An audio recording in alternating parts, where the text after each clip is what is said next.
कृपया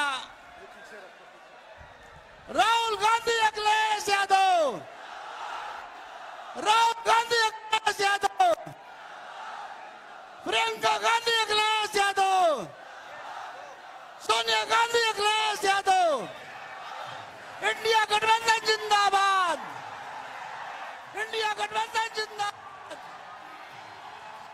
इंडिया गठबंधन जिंदाबाद। राहुल गांधी अखिलेश यादव, राहुल गांधी प्रियंका गांधी, राहुल गांधी अखिलेश यादव। बहुत बहुत धन्यवाद। अब मैं मंच एआईसीसी के सेक्रेटरी धीरज गुजर जी को सौंपता हूं। धीरज गुजर जी। मैं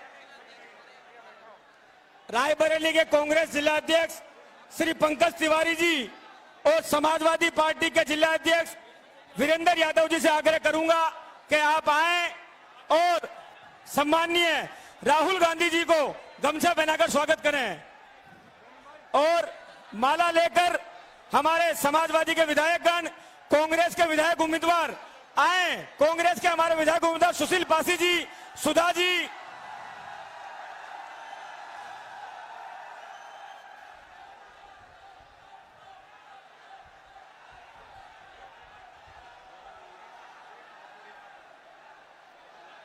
मैं सुधा मिश्रा जी से और महिला कांग्रेस के अध्यक्ष से आग्रह करूंगा सम्मान्य प्रियंका गांधी जी को कांग्रेस का गमछा पहनाकर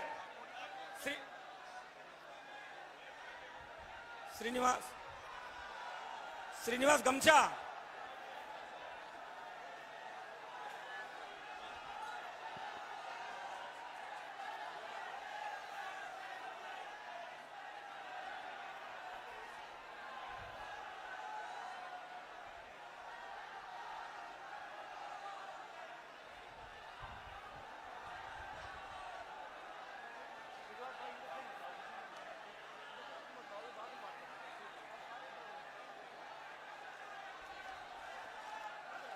मैं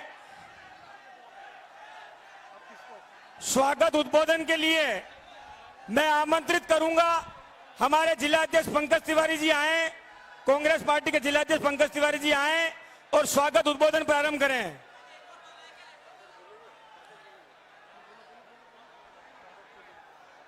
आज हम लोग बहुत ही हर्षित हैं, प्रफुल्लित हैं। हम लोगों के बीच में हमारी रायबरेली के परिवार की मुखिया आदरणीय श्रीमती सोनिया गांधी जी, आदरणीय श्री राहुल गांधी जी, श्रीमती प्रियंका गांधी जी और रायबरेली में हमारे उत्तर प्रदेश के मुख्यमंत्री, पूर्व मुख्यमंत्री माननीय अखिलेश यादव जी आए हैं। रायबरेली की ओर से हम आप सभी का हार्दिक अभिनंदन और वंदन करते हैं। विशेष रूप से हम सब श्रीमती प्रियंका गांधी जी को आभार प्रकट करना चाहते हैं। जिस तरह से रायबरेली लोकसभा के चुनाव में कैंपेनिंग कर रही हैं, बड़ी मेहनत कर रही हैं, हम सब लोग उनके आभारी हैं। निश्चित ही आप सबके मार्गदर्शन में हमारे रायबरेली की देवतुल्य जनता आपको इस रायबरेली जिले से भारी बहुमत से विजयी बनाएगी। विरोधियों की जमानत जब्त होगी। जय हिंद, जय भारत, जय कांग्रेस। समाजवादी पार्टी के जिला अध्यक्ष वीरेंद्र यादव जी से आग्रह करूंगा आप पहुंचें और इंडिया गठबंधन के दोनों नेता राहुल जी और अखिलेश यादव जी का स्वागत भाषण करें। देश के करोड़ों किसानों, नौजवानों, छात्रों, युवाओं के नेता, समाजवादी पार्टी के राष्ट्रीय अध्यक्ष और उत्तर प्रदेश के पूर्व मुख्यमंत्री माननीय अखिलेश यादव जी का इस ग्राउंड में मैं समाजवादी पार्टी रायबरेली की तरफ से हार्दिक स्वागत एवं अभिनंदन करता हूं। इनके साथ कांग्रेस पार्टी के नेता और आप सबके बहुत ही शानदार प्रत्याशी आदरणीय राहुल गांधी जी का मैं स्वागत करता हूं, अभिनंदन करता हूं और समाजवादी पार्टी के साथियों आपका आभार प्रकट करता हूं कि आपने उनको माननीय अखिलेश यादव जी के आह्वान पर इतना बड़ा समर्थन दिया है, गांव गांव बूथ बूथ आपने समर्थन दिया है, उसके लिए मैं आपका कोटि से धन्यवाद देता हूं। इस अवसर पर उपस्थित कांग्रेस की नेता श्रीमती प्रियंका गांधी जी और हमारी पार्टी के सभी विधायकगण और कांग्रेस पार्टी के सभी नेतागणों का मैं समाजवादी पार्टी रायबरेली की तरफ से स्वागत करता हूं, अभिनंदन करता हूं। एक बात कहना चाहता हूं, रायबरेली का विकास अगर किसी ने किया है तो समाजवादी पार्टी ने, नेताजी ने और अखिलेश यादव जी ने किया है। उनके साथ साथ कांग्रेस पार्टी ने भी करने का काम किया है। मैं अधिक समय न लेकर के यही आह्वान करता हूं कि समाजवादी साथियों, आपका एक एक वोट राहुल गांधी जी के खाते में माननीय अखिलेश यादव जी के हाथों को मजबूत करने के लिए पड़ना चाहिए। बहुत बहुत धन्यवाद। जय समाजवाद, अखिलेश यादव जिंदाबाद, राहुल गांधी जिंदाबाद। अब आप सबके बीच में जिन्होंने इस देश के अंदर लड़की हूं लड़ सकती का नारा दिया, इस चुनाव की संचालन करता अमेठी और रायबरेली की भैया जी आदरणीय प्रियंका गांधी जी से आग्रह करूंगा, आप आए और हमें अपना संबोधन प्रदान करें। आदरणीय प्रियंका गांधी जी, प्रियंका गांधी।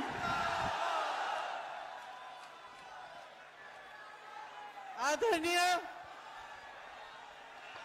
श्री अखिलेश यादव जी, श्री राहुल गांधी जी, मेरे बड़े भाई श्री भूपेश बघेल जी, श्री केसी वेणुगोपाल जी, श्री अविनाश पांडे जी, श्री प्रमोद तिवारी जी, मंच पर आसीन सभी नेतागण, मेरे प्यारे कार्यकर्तागण, रायबरेली के मेरे प्यारे भाइयों और बहनों, आप सबका इस ऐतिहासिक सभा में बहुत बहुत स्वागत।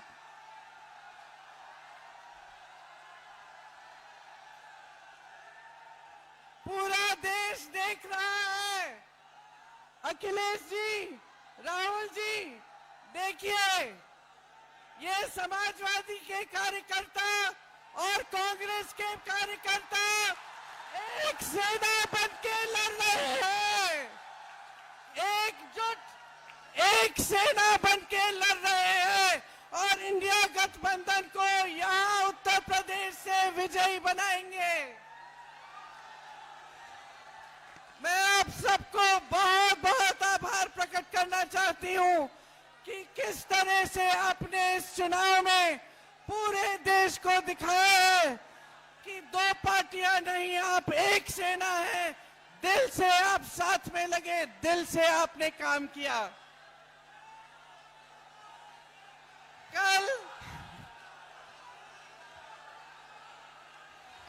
कल चुनाव का आखिरी प्रचार का आखिरी दिन है। 2 हफ्तों से हमने परिश्रम किया है। आप सब गांव गांव गए हैं। ये रायबरेली क्षेत्र है। इस क्षेत्र से मेरे परिवार का एक बहुत गहरा, प्रेम भरा, श्रद्धा से भरा हुआ रिश्ता है। इस रिश्ते को अटूट रखने के लिए आज मेरे बड़े भाई राहुल गांधी जी यहां से आपके प्रत्याशी बने हैं। मैं ज्यादा लंबा नहीं बोलूंगी क्योंकि मेरी आवाज को सुनने की आपकी आदत है। आज अखिलेश जी और राहुल जी आपके सामने बोलेंगे।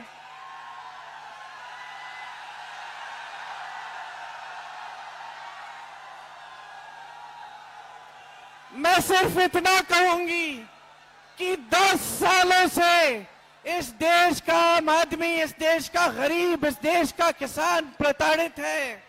इस देश की पुकार थी, किसानों की पुकार थी कि हमारी आवाज सुनिए। मजदूरों की पुकार थी कि हमें राहत दीजिए। महिलाओं की पुकार थी कि हमारे साथ अत्याचार हो रहा है, हमें सुरक्षा दीजिए। इस देश की जन जन की पुकार थी कि आपकी सुनवाई हो, लेकिन नरेंद्र मोदी जी की सरकार में आपकी कोई सुनवाई नहीं हुई।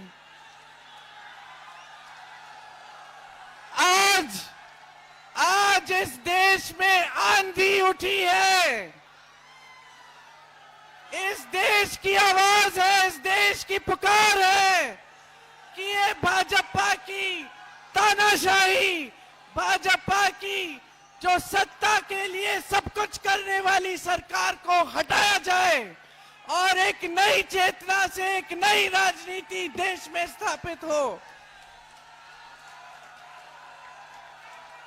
इसका संदेश रायबरेली से पूरे देश में जाना चाहिए। रायबरेली की जागरूक जनता ने 100 साल पहले एक ऐतिहासिक आंदोलन शुरू किया। आप 100 सालों से सबसे जागरूक जनता है। यहां से देश को संदेश दीजिए कि आप एक नई तरह की स्वच्छ राजनीति चाहते हैं और मोदी जी की सरकार को उखाड़ कर फेंक दीजिए।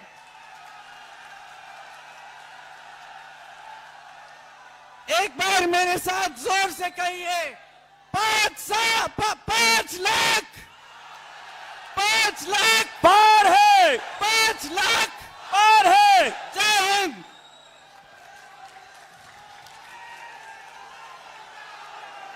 अब आप सबके बीच में इंडिया गठबंधन में पीडीए की आवाज समाजवादी पार्टी के राष्ट्रीय अध्यक्ष अखिलेश यादव जी से आग्रह करूंगा कि आप आए।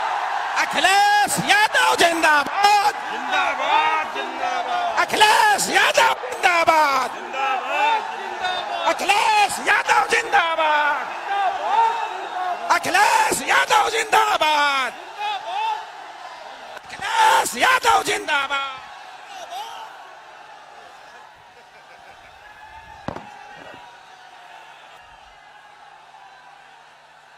हमारे साथ मंच पर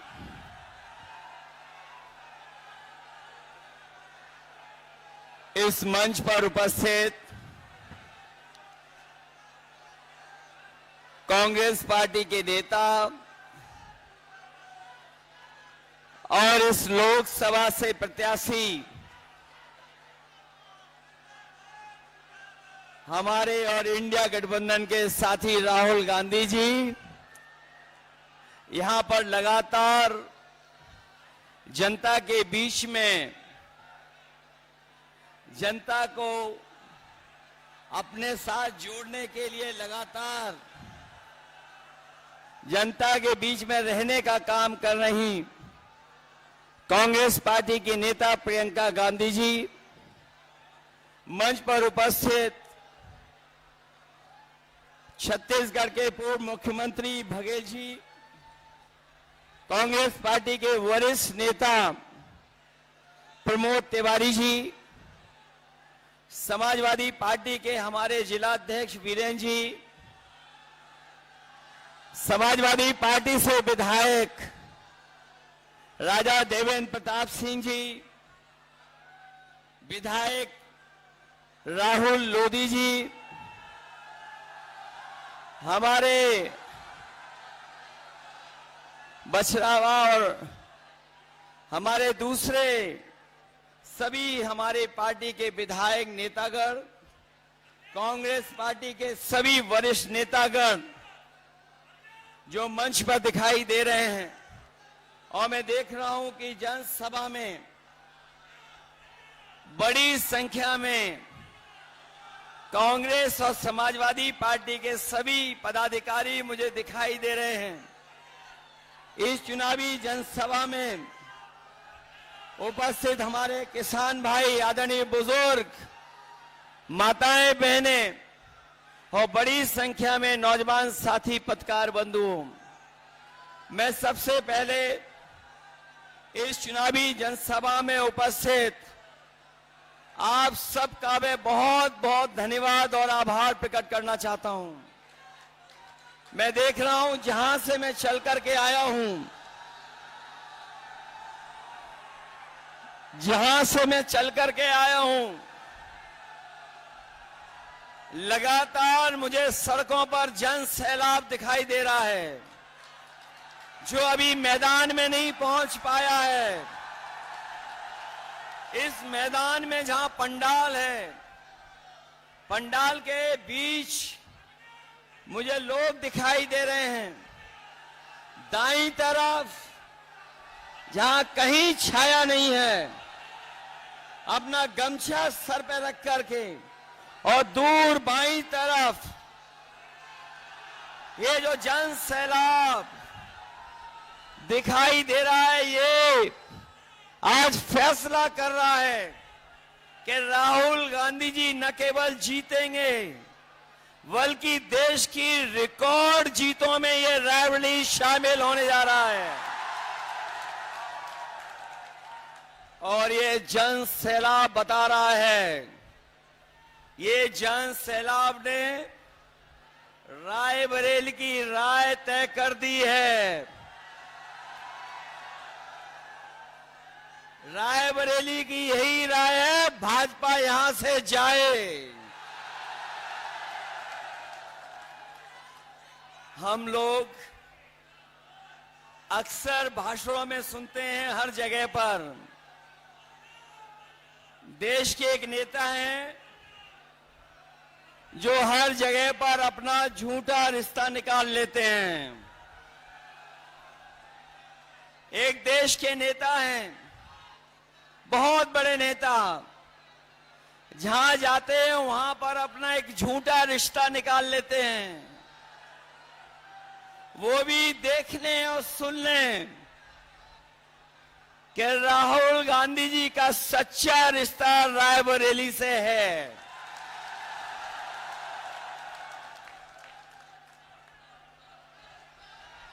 ये रायबरेली से सच्चा रिश्ता है। अगर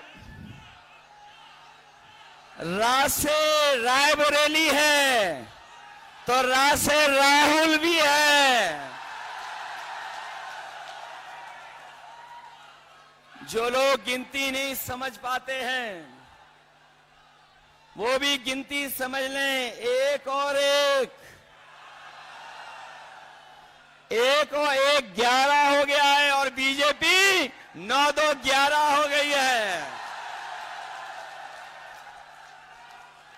बताओ बीजेपी 9-2-11 हो गई कि नहीं हो गई? जो लोग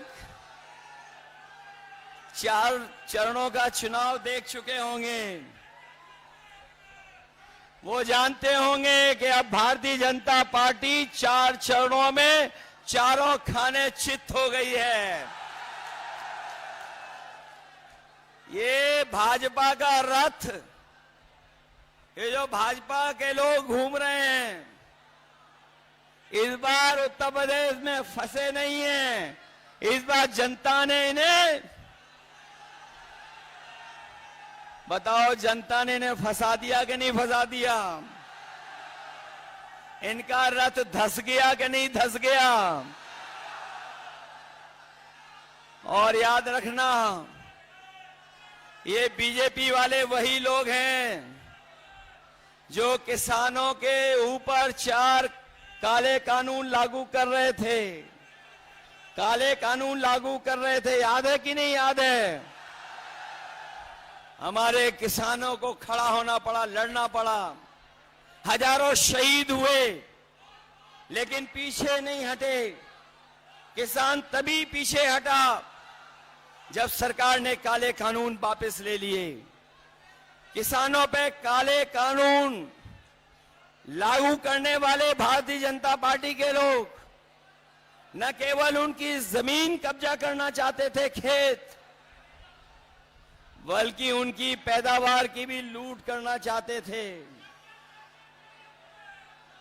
ये किसानों को आय दुगुनी की बात कहने वाले लोग, किसानों को आय दोगुनी का वादा करने वाले, उनकी हर बात झूठी निकली कि नहीं निकली? उनका वादा झूठा रहा कि नहीं रहा? और न केवल इन्होंने किसानों को धोखा दिया, बल्कि यहां एक नौजवान जानता होगा कि अगर वो तैयारी करके परीक्षा लिखने गया, उन परीक्षाओं के पेपर लीक करा दिए, पेपर रद्द कर दिया, और याद रखना नौजवानों, इन्होंने जानबूझ करके पेपर लीक कराए हैं, और इसलिए कराए क्योंकि नौजवानों को इन्हें नौकरी न देनी पड़ जाए। हर परीक्षा का पेपर लीक हुआ, और एक परीक्षा का नहीं, 10 से ज्यादा परीक्षाओं के पेपर लीक करा दिए। न केवल हमारे नौजवानों की नौकरी छीनी है, बल्कि 10 साल में हमारे नौजवानों का 1/3 जीवन इन्होंने बर्बाद किया है। बताओ, 1/3 जीवन बर्बाद हुआ कि नहीं हुआ? इसलिए इस चुनाव में सावधान हो कि नहीं हो आप लोग। और महंगाई कहां पहुंचा दी है। अभी हम अमेठी से होकर के आए हैं, सिलेंडर वाले सांसद जी के क्षेत्र से। वहां जो जन सैलाब देखा, उससे वहां के सांसद सरेंडर हो गए। बताओ, आज कीमत कहां पहुंचा दी। डीजल पेट्रोल कहां पहुंच गया। और हमारे नौजवान कभी कभी मोटरसाइकिल खरीद लेते थे। 10 साल पहले क्या कीमत थी मोटरसाइकिल की, और आज कीमत क्या है? 1 लाख से ऊपर पहुंचा दिया कि नहीं पहुंचा दिया। बिजली महंगी कर दी कि नहीं कर दी। इन्होंने बिजली नहीं बनाई, न सब स्टेशन लगाए, ना कोई सुविधा दी। लेकिन जब बिजली का बिल आ रहा है तो आपको करंट लग रहा कि नहीं लग रहा। बीजेपी के लोगों ने आपके साथ धोखा किया कि नहीं किया। इसलिए न केवल हमारे किसानों की बोरी से चोरी की है, बोरी से चोरी हुई। पहले 5 किलो, फिर 5 किलो, बताओ 10 किलो की चोरी हो गई कि नहीं हो गई। और जो नैनो यूरिया देते हैं, नैनो यूरिया तभी खरीदते हैं, या नैनो यूरिया को बिकवाने के लिए नया फार्मूला निकाला है कि जब तक डीएपी नहीं लोगे तब तक, या नैनो यूरिया नहीं लोगे तो डीएपी नहीं मिलेगी। ये सुनने में आ रहा है जिसने नैनो यूरिया बनाई वो भी भारत छोड़ के चला गया। इधर बीजेपी के लोग बड़े घबराए हुए हैं।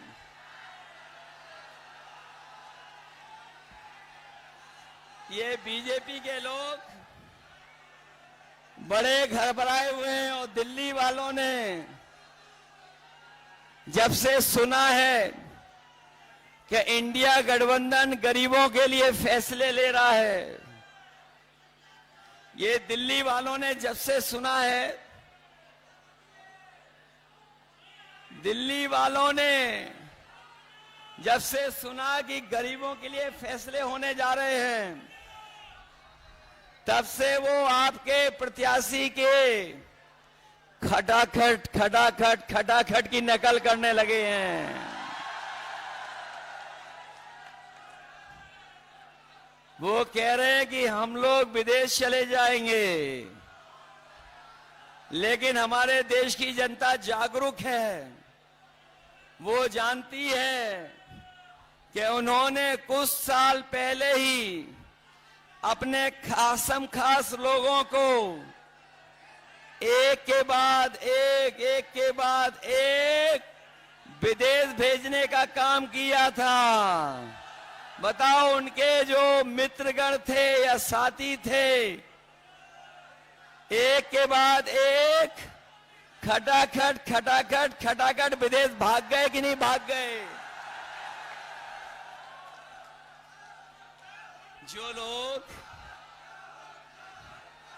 जो लोग देश को सपना दिखा रहे थे बड़ा बनाने का,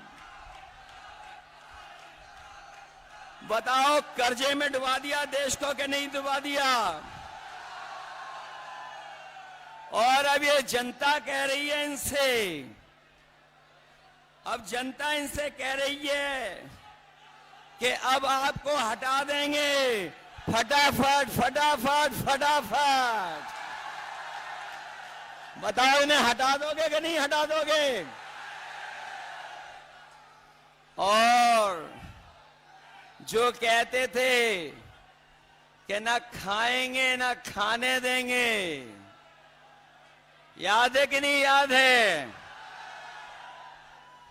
जो कहते थे कि ना खाएंगे ना खाने देंगे, बताओ वो सब डकार गए कि नहीं डकार गए? डकार गए। वो कह रहे हैं गटागट गटागट गटागट। बताओ खाने के बाद, इलेक्ट्रॉल बॉन्ड के बाद तो इन्होंने डकार भी नहीं ली। इसलिए ये चुनाव हमारे आपके भविष्य का तो है ही है।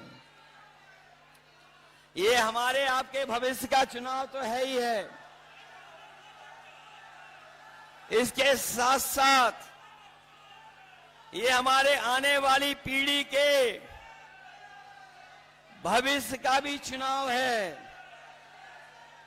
ये लोग बीजेपी वालों ने हमें आपको वैक्सीन लगवा करके, बताओ हमारी आपकी जान के पीछे पड़ गए कि नहीं पड़ गए? और अभी ये 400 पार का नारा देने के बाद बताओ संविधान को खत्म करना चाहते हैं कि नहीं? बताओ संविधान बचाओगे कि नहीं बचाओगे? ये लोग जो 400 पार का नारा दे रहे थे, ये 400 पार का नारा भूल गए हैं।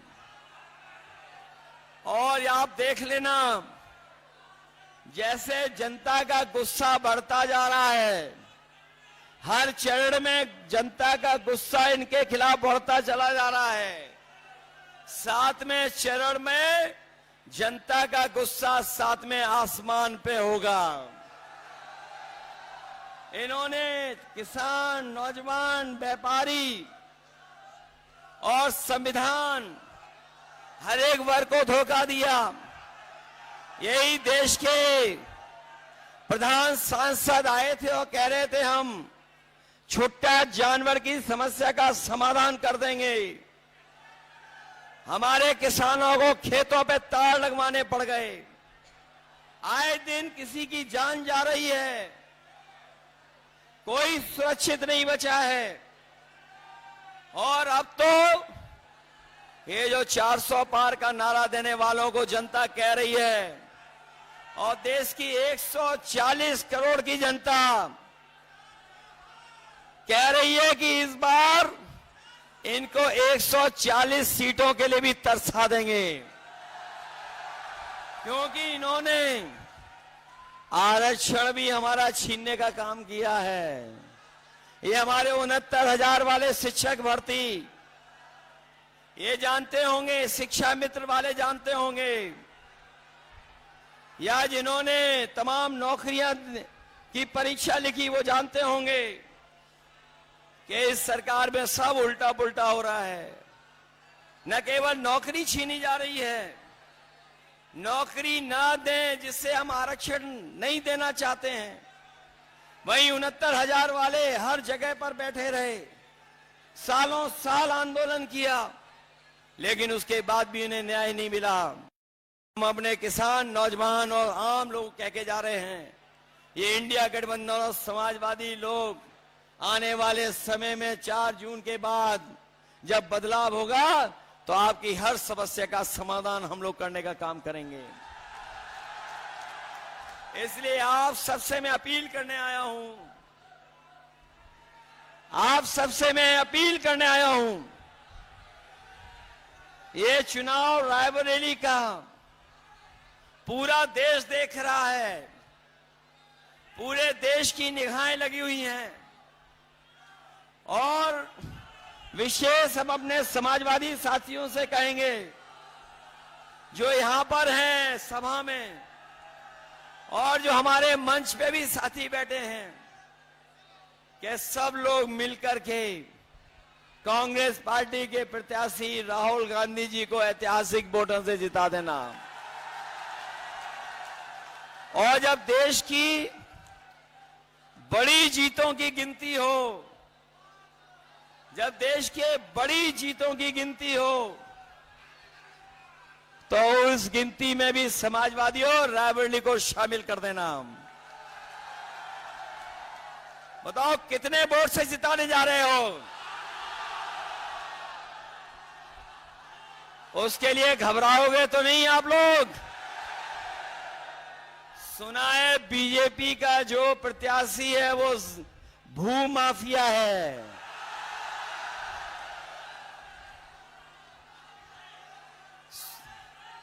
और बताओ बहुत धोखेबाज है कि नहीं है? अब मैं अपने कांग्रेस पार्टी के कार्यकर्ताओं से पूछूंगा, बताओ आपको धोखा दिया कि नहीं दिया? समाजवादियों आपको धोखा दिया कि नहीं दिया? ये जो समय समय पर बुलडोजर लेकर के चलते थे, बताओ अपने वोट का बुलडोजर चलवाओगे कि नहीं चलाओगे? और अगर आपको बूथ पे रोके तो रुक तो नहीं जाओगे? ये रायबरेली वाले हैं, बूथ का रास्ता ढूंढ लोगे कि नहीं ढूंढ लोगे? ऐसा तो नहीं कि अगर आपको रोके तो आप रुक जाओ। इनको अपना बूथ तो नहीं लूटने दोगे। इसलिए हराओ ऐसे भूमाफिया को और धोखेबाज को। बताओ धोखा दिया कि नहीं दिया? सुनने में आया है कि हमारा दूसरा धोखेबाज भी यूं ही चला गया है।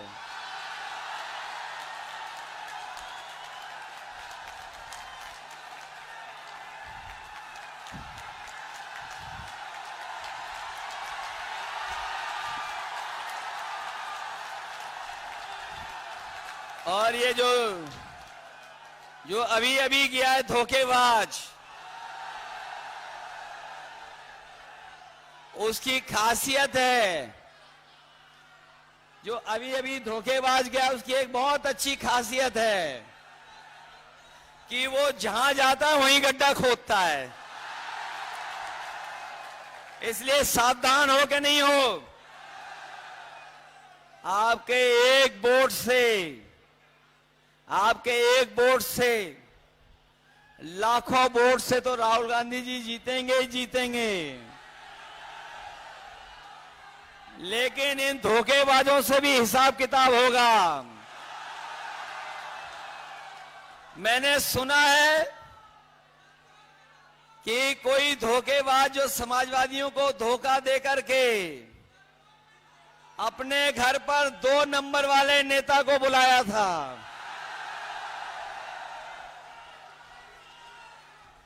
कौन से नंबर वाले नेता को?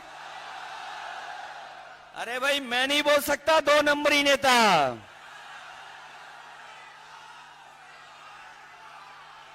तो इसलिए रायबरेली वालों और समाजवादियों, ये आपकी भी परीक्षा है कि अगर कांग्रेस पार्टी आगे बढ़ रही है तो 5 लाख से ज्यादा वोट जिताने का काम करना। इसलिए जिताना, यही निवेदन, यही अपील करने आया हूं। मैं बहुत बहुत बधाई देता हूं अपने कार्यकर्ता नेताओं का, जिन्होंने ऐतिहासिक कार्यक्रम किया है। वहीं हमारी पार्टी के जितने भी नेता बैठे हैं, विधायक, पदाधिकारी, सांसद और जो संगठन के लोग हैं, मैं उनका भी धन्यवाद देता हूं। मुझे उम्मीद है, भरोसा है कि जिस दिन वोट आप डालेंगे, एक एक वोट कांग्रेस पार्टी के पक्ष में डाल करके इतिहास बनाने का काम करना। आप सबको बहुत बहुत धन्यवाद और बहुत बहुत बधाई देता हूं। मैं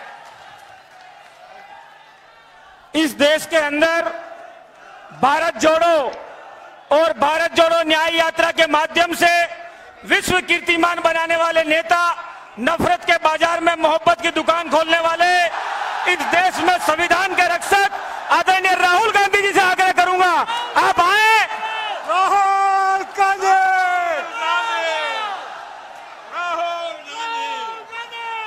हमारे बीच में हमारे बीच में राहुल गांधी जी से मैं आग्रह करूंगा, आप आए और हमें संबोधित करें। संविधान और लोकतंत्र के रक्षक, विश्व कीर्तिमान बनाने वाले नेता, भारत जोड़ो न्याय यात्रा के माध्यम से मोहब्बत की दुकान इस देश में जिन्होंने खोली है, राहुल गांधी जी। एक बार नारा लगाए, राहुल गांधी, राहुल गांधी।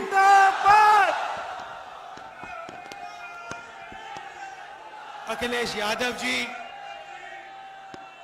मेरी बहन प्रियंका जी, केसी वेणुगोपाल जी, अविनाश पांडे जी, भूपेश बघेल जी, पंकज तिवारी जी, वीरेंद्र यादव जी, सुशील पासी जी, आरपी यादव जी, राहुल लोधी जी, सुधा द्विवेदी जी, मनीष सिंह जी, सुंदर भारती जी, देवेंद्र प्रताप सिंह जी, अतुल सिंह जी, सुरेंद्र विक्रम सिंह जी, इंडिया अलायंस के स्टेज पर वरिष्ठ नेता, हमारे कांग्रेस पार्टी के, समाजवादी पार्टी के, इंडिया गठबंधन के प्यारे कार्यकर्ता बब्बर शेर,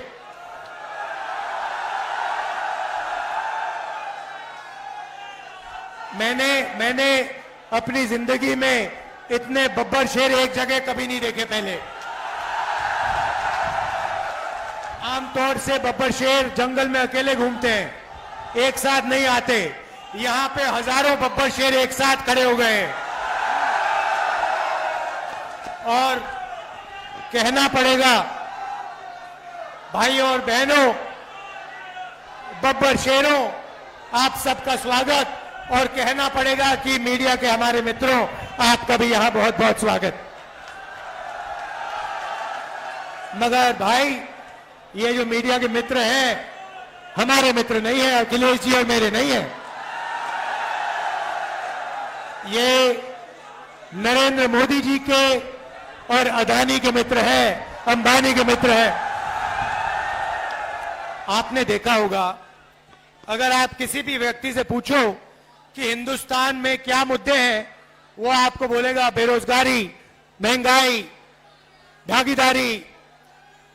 मगर अगर आप मीडिया से पूछो हिंदुस्तान में कौन से मुद्दे हैं, तो कहेंगे देखो देखो अंबानी जी की शादी हो रही है,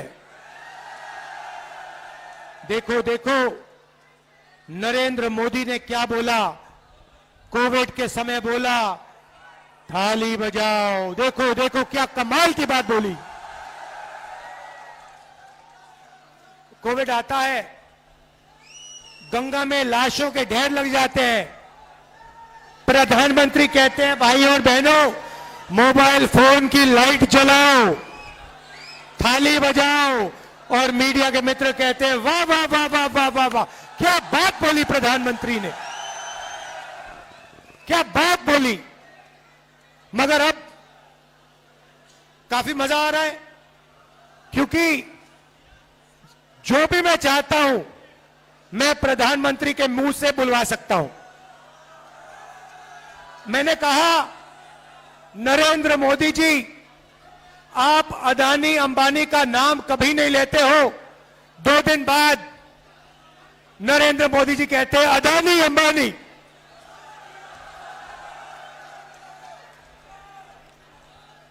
फिर मैंने कहा कि हम बैंक अकाउंट में ठकाठक ठकाठक ठकाठक ठकाठक पैसा डालेंगे। नरेंद्र मोदी अपने भाषण में कहते हैं ठकाठक ठकाठक ठकाठक ठकाठक। आप मुझे बताओ क्या बुलवाना है नरेंद्र मोदी से, मैं कल बुलवा देता हूं। 2 मिनट लगेंगे। और अगर कुछ नहीं बुलवाना है वो भी बता दो। नरेंद्र मोदी हार एक्सेप्ट कर गए हैं।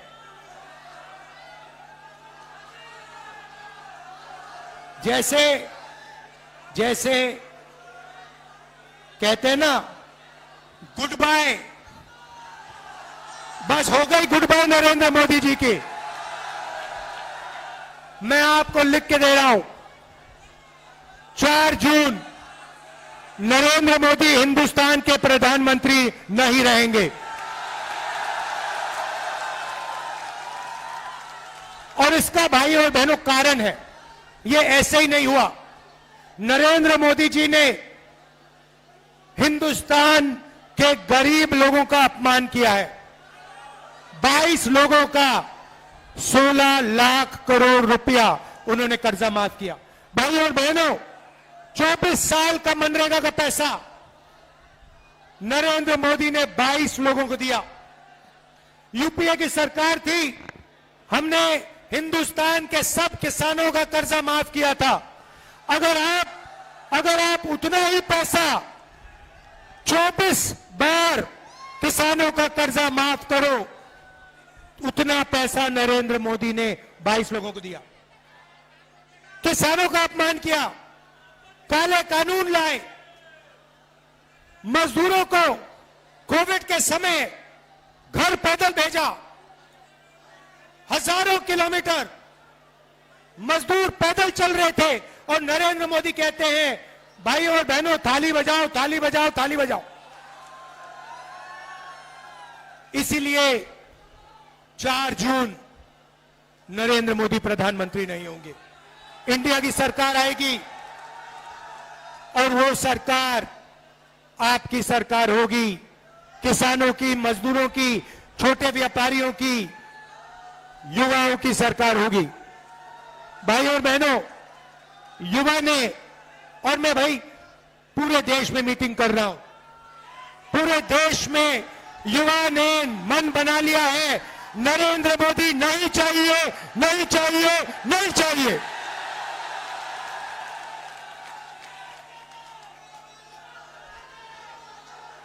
भाई और बहनों, लड़ाई इस किताब की है। ये जो है ना, इसके बिना हिंदुस्तान नहीं बच सकता। ये जो किताब है, ये आपकी किताब है, ये आपकी रक्षा करती है, अदानी अंबानी से आपको बचाती है, आपको जमीन का हक दिलवाया, आपको रोजगार दिलवाती है, आपको आरक्षण दिया, आपको पब्लिक सेक्टर दिया।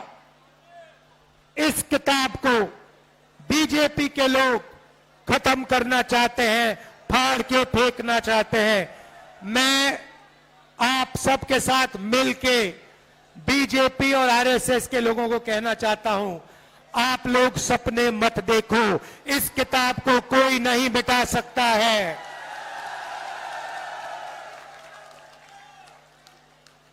भाइयों और बहनों, अब मजे की बात, मन की बात नहीं, मजे की बात।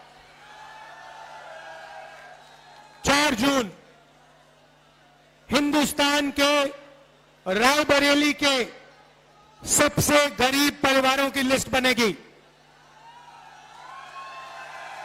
अगर आप रायबरेली में रहते हो और आप गरीब हो, आपका नाम, आपके परिवार का नाम इस लिस्ट में जाएगा।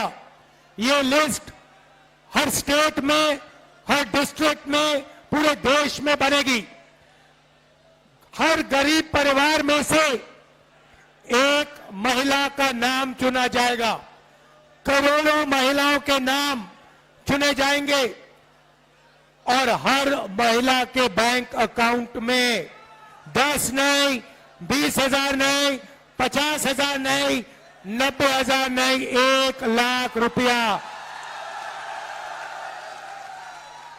अंदर, बैंक अकाउंट के अंदर 1 लाख रुपया।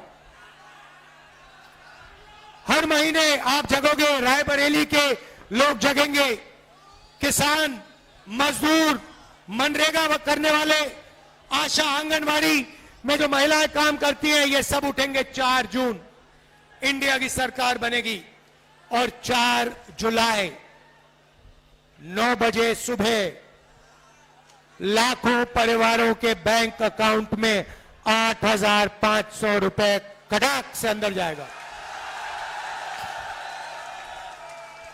एक बार नहीं, जुलाई, अगस्त, सितंबर, अक्टूबर, नवंबर, दिसंबर चलता जाएगा। टका टक, टका टक, टका टक, टका टक, टका टक।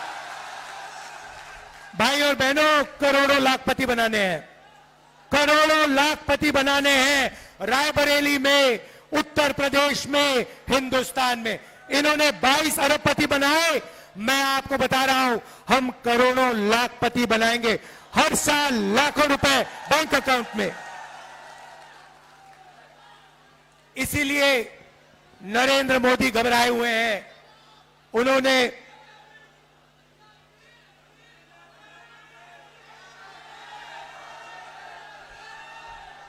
इसीलिए नरेंद्र मोदी टेंशन ले रहे हैं, मगर हम वहां नहीं रुकेंगे। भाई और बहनों, ये जो पैसा है उस दिन तक आएगा जब तक ये परिवार गरीबी रेखा से निकल जाएंगे। अगर ये गरीबी रेखा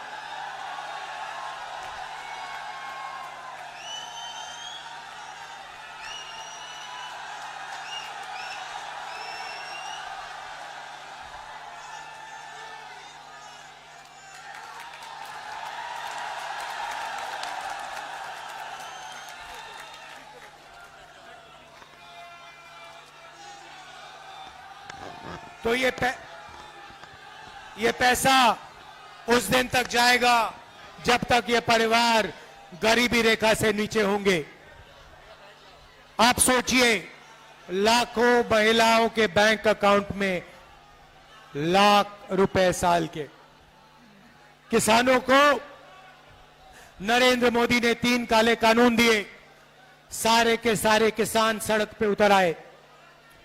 हमने यूपीए के समय कर्जा माफ किया था। रायबरेली के किसानों, अच्छी तरह सुन लो, 4 जून आपका कर्जा माफ होने जा रहा है। और पहली बार कांग्रेस पार्टी रायबरेली के किसानों को, हिंदुस्तान के किसानों को अपने अनाज के लिए, धान के लिए, आलू के लिए, शुगर केन के लिए कानूनी मिनिमम सपोर्ट प्राइस देने जा रही है।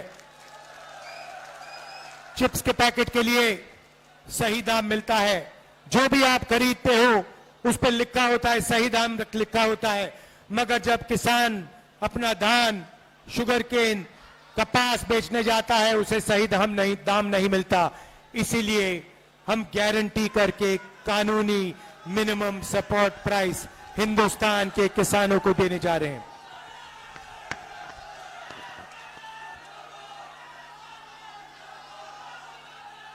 भाई और बहनों, मनरेगा में, रायबरेली में, उत्तर प्रदेश में, देश में करोड़ों लोग रोज मजदूरी करते हैं। नरेंद्र मोदी ने मनरेगा को रोकने की कोशिश की। नरेंद्र मोदी जी मनरेगा में 250 रुपए देते हैं। इंडिया गठबंधन की सरकार आ रही है, आपको हम 400 रुपए मनरेगा के लिए देने जा रहे हैं। आशा और आंगनवाड़ी महिलाओं को कहना चाहता हूं, जितना भी आपको आज पैसा मिलता है उससे दुगना आपको इंडिया गठबंधन की सरकार देने जा रही है। अब युवाओं की बात। भाइयों और बहनों, नरेंद्र मोदी ने 2 करोड़ युवाओं को रोजगार देने की बात की, झूठ कहा। सबसे पहले हमने पता लगाया है 30 लाख सरकारी नौकरियां खाली पड़ी हैं, वो 30 लाख नौकरियां हम आपके हवाले कर देंगे। 15 अगस्त तक काम शुरू। दूसरी बात, अब बहुत सारे युवा कह रहे हैं, रायबरेली के युवा कह रहे हैं, राहुल जी इंडिया गठबंधन महिलाओं को 1 लाख रुपए दे रहा है, तो हमारा क्या होगा? सही, यही मैं आपको बताने आया हूं। भाइयों और बहनों, बेरोजगार युवाओं की लिस्ट बनेगी। Graduate, university graduate, college graduate, diploma holder, सबकी लिस्ट बनेगी। हम एक नई योजना ला रहे हैं, जैसे मनरेगा में अधिकार दिया था, वैसे हिंदुस्तान के युवाओं को पहली नौकरी पक्की का अधिकार। दुनिया में किसी भी सरकार ने ऐसा काम नहीं किया है। भाइयों बहनों, युवाओं, आपको 1 साल की पहली नौकरी प्राइवेट सेक्टर, सबसे बेहतरीन कंपनीज में, पब्लिक सेक्टर, सरकारी ऑफिसेज, सरकारी कॉलेजेस, यूनिवर्सिटीज, सरकारी अस्पतालों में 1 साल की पक्की नौकरी, बेहतरीन ट्रेनिंग और हर महीने 8,500 रुपए टका अंदर बैंक अकाउंट के अंदर, साल के 1 लाख रुपए आपके बैंक अकाउंट में। पहली नौकरी के बाद आपके लिए परमानेंट नौकरी के लिए रास्ता खुलेगा, आपको ट्रेनिंग मिलेगी और आपके बैंक अकाउंट में पैसा मिलेगा। भाइयों और बहनों, अब मैं आपको इन योजनाओं के पीछे सोच बताना चाहता हूं। नरेंद्र मोदी जी ने अरबपतियों को पैसा दिया, उन्होंने अपना पैसा लंदन, न्यूयॉर्क, अमेरिका भेजा, उन्होंने अपना पैसा विदेश भेजा। हम आप भैया थोड़ा शांत हो जाए, बहुत ऊर्जा है, मगर 2 मिनट शांत हो जाए फिर जोर से चिल्लाना। तो नरेंद्र मोदी जी ने इनको पैसा दिया, इन्होंने अपना पैसा विदेश में खर्च किया। हम हजारों करोड़ रुपए आपके बैंक अकाउंट में डाल रहे हैं। आप इस पैसे को रायबरेली में, उत्तर प्रदेश में, बाकी हिंदुस्तान में, गांव में, छोटे छोटे शहरों में खर्च करोगे। जैसे ही आप खर्च करोगे, फैक्ट्रियां जो माल बनाती हैं, जो आप खरीदोगे, वो फैक्ट्रियां सारी की सारी एक बार फिर चालू हो जाएंगी। नरेंद्र मोदी ने उनको बंद किया, हम आपके बैंक अकाउंट में कैश इंजेक्शन डालकर उन फैक्ट्रियों को जंप स्टार्ट कर रहे हैं। जैसे गाड़ी में पेट्रोल डालते हैं इंजन में और फिर चाबी घुसाते हैं, वैसे ही हम आपके जेब में पेट्रोल डाल रहे हैं, चाबी घुमाएंगे और हिंदुस्तान की सारी फैक्ट्रियां चालू हो जाएंगी और आपके पास 1 साल की ट्रेनिंग होगी, जेब में पैसा होगा और वही फैक्ट्रियां आपको रोजगार देंगी। देखिए कांग्रेस पार्टी की बेहतरीन सोच। भाइयों और बहनों, आखिरी 2 चीजें कहना चाहता हूं। हम योजना लाए थे, सोनिया जी लाई थी, भोजन के अधिकार की योजना। मनरेगा के बाद हम भोजन का अधिकार की योजना लाए थे और हर गरीब व्यक्तियों को हमने भोजन देने का काम शुरू किया। उस काम को नरेंद्र मोदी करना नहीं चाहते थे, मगर क्योंकि हम योजना लाए, उन्होंने उस योजना को चलाया। मगर अब मैं हिंदुस्तान के गरीबों से कह रहा हूं, आज आपको 5 किलो मिलता है, हम आपको 10 किलो राशन और दाल देंगे। दाल और तेल राशन कार्ड होल्डर्स को देंगे।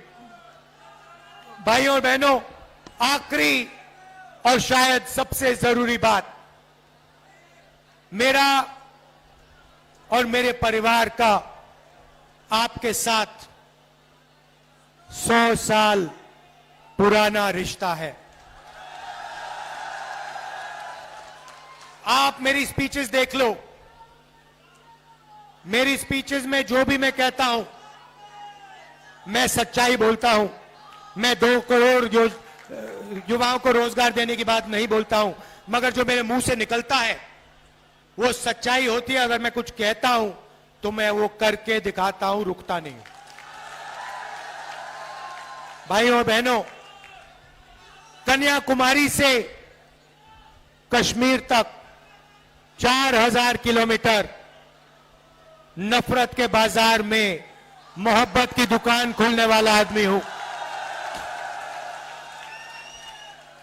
4000 किलोमीटर चला हूं। भाइयों और बहनों, नरेंद्र मोदी जी ने ईडी से मेरा इंटेरोगेशन कराया।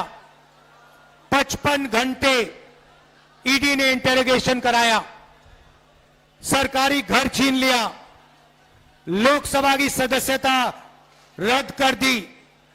मैंने उनसे कहा, ये जो घर है तुम्हारा, इसको उठा के ले जाओ मुझे ये घर नहीं चाहिए। रायबरेली के जनता में के दिलों में मेरा घर है, हिंदुस्तान की जनता के दिल में मेरा घर है। मुझे घर की कोई जरूरत नहीं है। मेरे पास हिंदुस्तान में करोड़ों घर है, आपके दिल में घर है। भाइयों और बहनों, मैं पीछे नहीं हटता हूं। और एक बात समझ लो, वो आप समझ गए हो, नरेंद्र मोदी से मैं डरता नहीं हूं। अगर कोई डरता है तो नरेंद्र मोदी डरता है। तो ये रिश्ता है, ये पुराना रिश्ता है, 100 साल पुराना रिश्ता है। मेरी दादी इंदिरा गांधी यहां से लड़ी, उसके बाद मेरी माता जी सोनिया जी जो यहां आई, वो आपकी एमपी रही, और उनका भी आपके साथ प्यार का रिश्ता है, इज्जत का रिश्ता है। और उन्होंने भी आपके साथ सिर्फ सच्चाई बोली है, सिर्फ सच्चाई बोली है, सिर्फ सच्चाई बोली है। तो मैं आपसे कहना चाहता हूं, आप अग्निवीर का बोलूंगा, आपका और मेरा रिश्ता दिल का रिश्ता है, सच्चाई का रिश्ता है। और मैं आपके लिए जो भी मैं आपसे कहूंगा वो मैं आपके लिए करके दिखाऊंगा।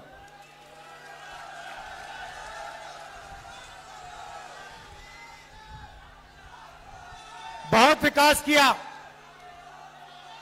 मगर बहुत काम बाकी है। और रायबरेली को पहले नंबर पर पहुंचाना है। ये शिक्षा का सेंटर है, ये सिर्फ उत्तर प्रदेश का नहीं, हिंदुस्तान का नहीं, ये दुनिया का शिक्षा का सेंटर बनना चाहिए।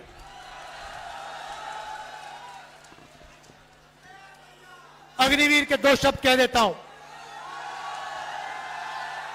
युवाओं से सरकारी कंपनियां प्राइवेटाइज करके नरेंद्र मोदी ने रोजगार छीना, नोटबंदी करके, गलत जीएसटी लागू करके रोजगार छीना। मगर सबसे दुख की बात यह है कि अग्निवीर योजना लागू करके नरेंद्र मोदी ने हिंदुस्तान के युवाओं का अपमान किया है। 5 बजे उठकर हिंदुस्तान के देशभक्त 3 बजे उठकर हिंदुस्तान के देशभक्त 10-15 किलोमीटर दौड़ते थे। नरेंद्र मोदी ने उन सब से कहा कि 2 तरीके के शहीद होंगे। एक गरीब घर का बेटा जिसे शहीद का दर्जा नहीं मिलेगा, जिसे पेंशन नहीं मिलेगी, जिसे कैंटीन नहीं मिलेगी, उसे अग्निवीर कहा जाएगा। और दूसरा अमीर घर का बेटा जो अग्निवीर नहीं होगा, जिसको सारी की सारी सुविधाएं मिलेंगी, पेंशन मिलेगी, शहीद का दर्जा मिलेगा, कैंटीन मिलेगी। ये नरेंद्र मोदी की योजना है, ये देशभक्ति की योजना नहीं है, ये देश को कमजोर करने की योजना है। और इसीलिए इस योजना को 4 जून जैसे ही हमारी सरकार आएगी, इस योजना को हम कूड़ेदान में फेंक देंगे हमेशा के लिए।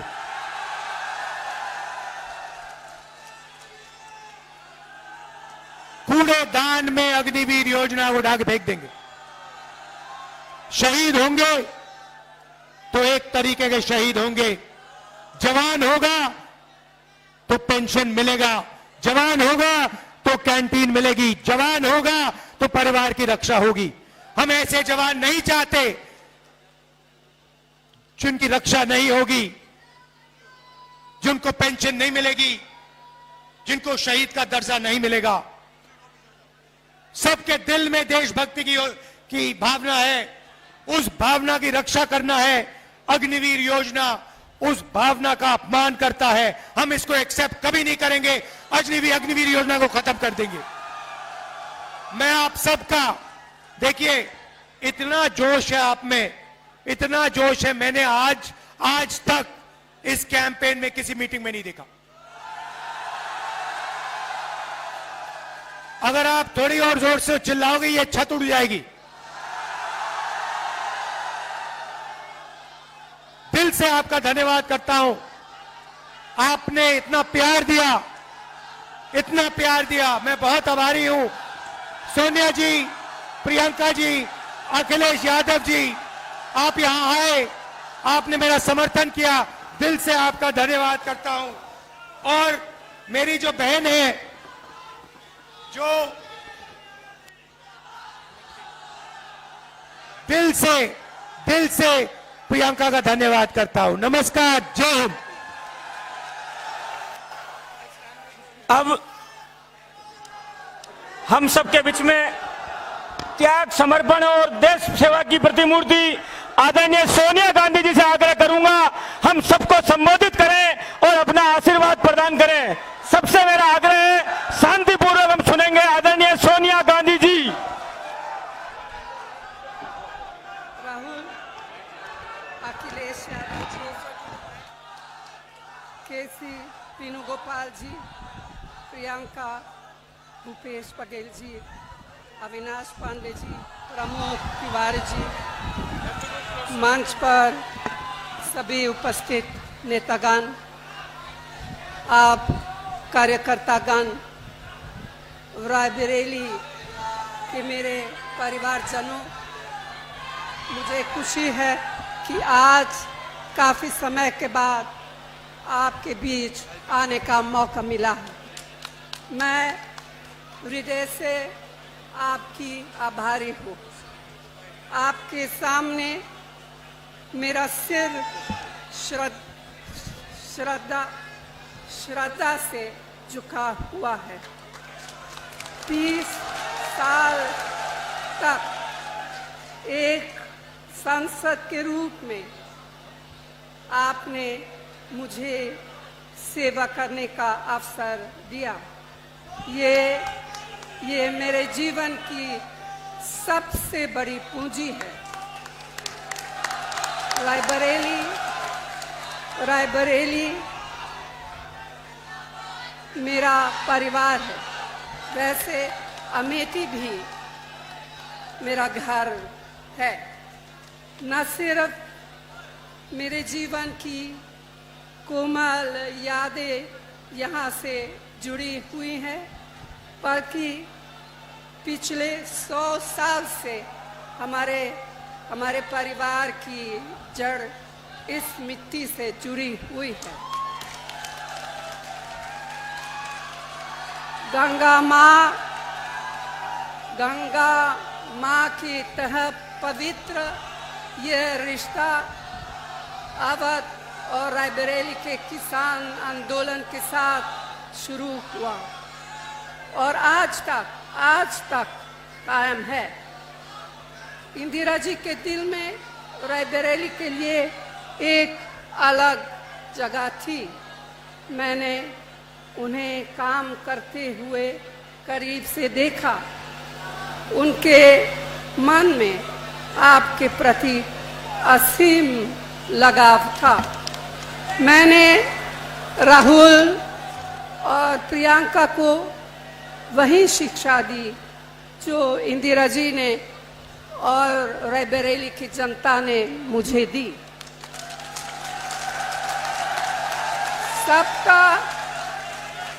सबका आदर करो, कमजोर की रक्षा करो, अन्याय के खिलाफ जनता के अधिकार के लिए जिससे भी लड़ना पड़े लड़ जाओ।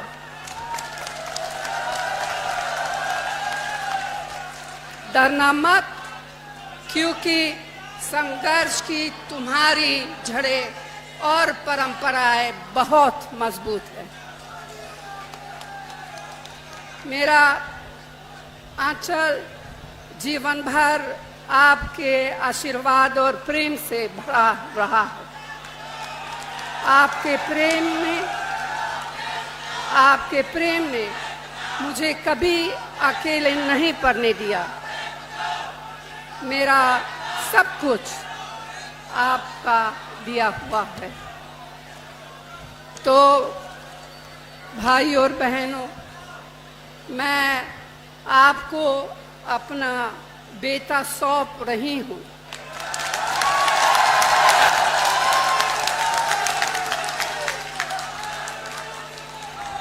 अपना बेटा सौंप रही हूँ, जैसे आपने मुझे अपना माना, वैसे ही राहुल को अपना मान कर रखना है। ये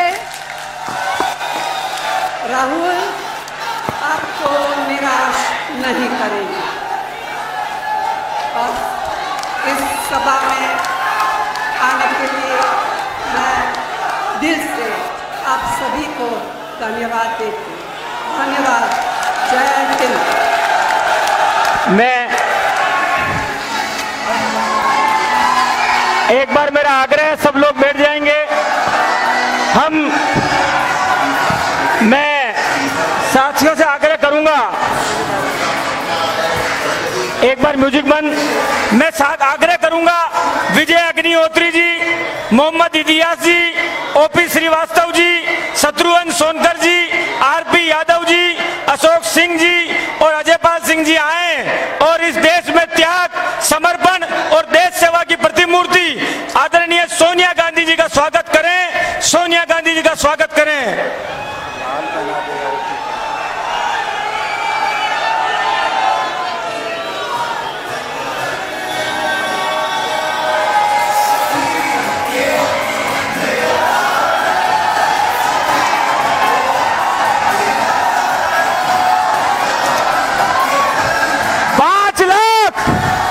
अब की बार राहुल गांधी जी को 5 लाख से ज्यादा वोटों से जितवा कर हमें लोकसभा में भेजना है।